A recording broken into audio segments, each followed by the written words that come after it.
উত্তরাঞ্চলে আবারও বাড়ছে তিস্তা সহ বিভিন্ন নদ নদীর পানি। এ নিয়ে লালমনিরহাট থেকে জানাবেন সহকর্মী মাহফুজ রহমান। মাহফুজ, তিস্তা সহ বিভিন্ন নদ নদীর পানি বাড়ছে, বন্যার আশঙ্কাও রয়েছে। লালমনিরহাটের পরিস্থিতি কেমন দেখছেন এবং বন্যা প্রতিরোধে কোনো ধরনের উদ্যোগ নেওয়া হয়েছে কিনা?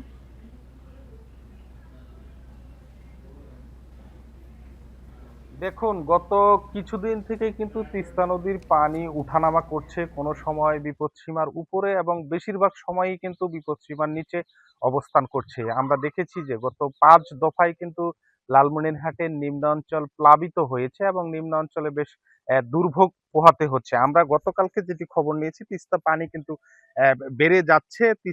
গতকাল থেকে তিস্তার পানি কিন্তু বিপদসীমার প্রায় সেন্টিমিটার নিচে অবস্থান করছিল। তবে আজকে সকাল থেকে সে পানি কিন্তু আরো বেড়ে যাচ্ছে। আমরা সকালে নদী পাড়ে তিস্তা পাড়ে এসে যে খোঁজ খবর নিয়েছি, তিস্তা ব্যারেজ পয়েন্টে কিন্তু সকালবেলায় 5 সেন্টিমিটার নিচ দিয়ে পানি প্রবাহিত হচ্ছে। সেটি কিন্তু কিছুক্ষণ আগে একটু বেড়ে কিন্তু আবার সেটা 7 সেন্টিমিটার নিচের মধ্যে অবস্থান করছে।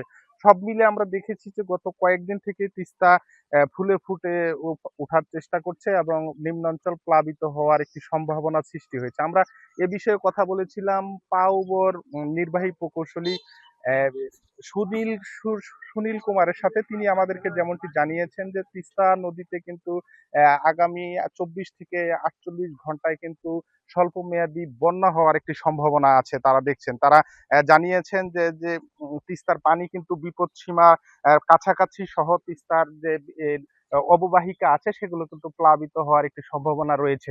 আমরা এ ব্যাপারে কথা বলেছিলাম জেলা প্রশাসনের সাথে। লালমনিরহাট জেলা প্রশাসক মোহাম্মদ রাশিদুল হক প্রধান তিনি জানিয়েছেন যে ইতোমধ্যে কিন্তু 5 উপজেলায় প্রায় 5 লক্ষাধিক টাকা কিন্তু বরাদ্দ দেওয়া হয়েছে এবং 100 মেট্রিক টন চাল বরাদ্দ দেওয়া হয়েছে। এগুলো বন্যা প্লাবিত যদি হয়, তিস্তা পানি যদি বৃদ্ধি পায়, সেখানে কিন্তু বিতরণ করতে বলা হয়েছে। তবে সবশেষ কথা হচ্ছে যে লালমনিরহাটের তিস্তা নদীর পানি কিন্তু থেমে থেমে বাড়ছে, কখনো কমছে।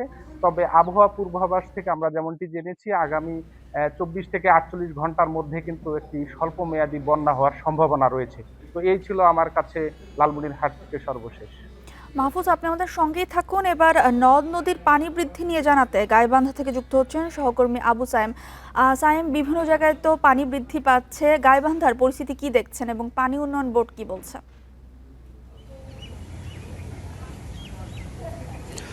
ধীরে ধীরে গাইবান্ধার তিস্তা, যমুনা, ব্রহ্মপুত্র, করতোয়া, ঘাঘট সহ সবগুলো নদ নদীর পানি বাড়ছে। তবে এখন পর্যন্ত আসলে আশঙ্কাজনক হারে পানি বৃদ্ধির খবর আমরা পাচ্ছি না।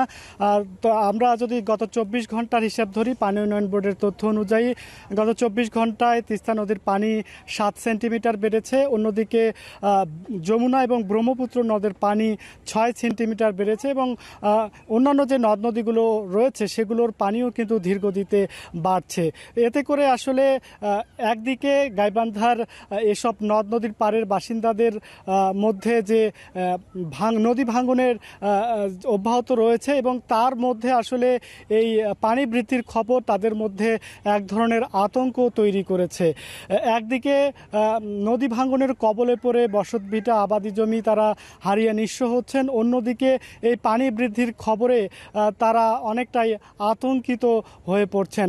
তবে তারা বলছেন যে এখন পর্যন্ত আসলে এসব নদী ভাঙ্গা মানুষের পাশে আসলে প্রশাসন কিংবা সরকারি বেসরকারি প্রতিষ্ঠান কেউই দাঁড়ায়নি। তবে এ বিষয়ে আমরা কথা বলেছিলাম জেলা ত্রাণ ও পুনর্বাসন কর্মকর্তার সঙ্গে। জেলা ত্রাণ ও পুনর্বাসন কর্মকর্তা শফিকুল ইসলাম আমাদের জানিয়েছেন যে আসলে তারা এখন পর্যন্ত জেলার 4 উপজেলার 7 শতাধিক ক্ষতিগ্রস্ত পরিবারের তালিকা করেছেন এবং তাদেরকে পুনর্বাসনের জন্য তারা মন্ত্রণালয়ে ইতিমধ্যে বরাদ্দের জন্য আবেদন করেছেন এবং সেটি পাওয়া মাত্রই তারা আসলে বিতরণ শুরু করবেন বলে আমাদের জানিয়েছেন।